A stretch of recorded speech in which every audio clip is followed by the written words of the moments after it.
2 Buffalo police officers pleaded not guilty to charges of assault after they were caught on video pushing a 75-year-old man to the ground.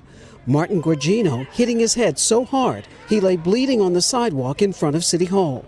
The officers, Robert McCabe and Aaron Turgalski, were released without bail.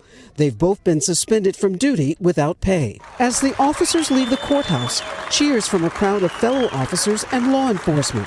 In another show of support, all 57 members of the Buffalo Emergency Response Team resigned, but they remain on the police force. In Atlanta, an officer was placed on administrative duty after video showing a woman being forced to the ground. Police body camera of the arrest shows the woman being handcuffed and taken into custody. They're now investigating. Stupid. Amber Jackson said during the struggle, her shoulder was broken. The police then comes in and slams me, yanks me out of the car and slams me down. The Atlanta Police Department says Jackson was resisting arrest and the officer had to force her to the ground to get her in handcuffs.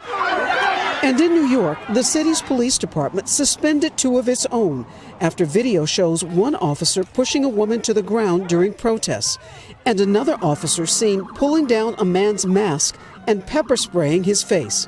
New York's governor says police reforms are coming, perhaps as early as next week. The legislature is going to come back next week. We have the Say Their Name agenda. No chokeholds. No chokeholds. How many times do you have to learn the same lesson? That would follow California, which banned teaching officers chokeholds last night. Minneapolis just banned them outright, and the city council voted unanimously to require officers to step in if they see unauthorized use of force by another cop. Tonight, voices of protest still spreading across the country, calling for even more change. Rahima, in Buffalo, all 57 members of that response unit resigned. So how will the city manage large demonstrations? Jose, authorities say they have a plan to use city and New York State police if necessary to maintain safety. And a quick update on the 75-year-old man who was pushed to the ground.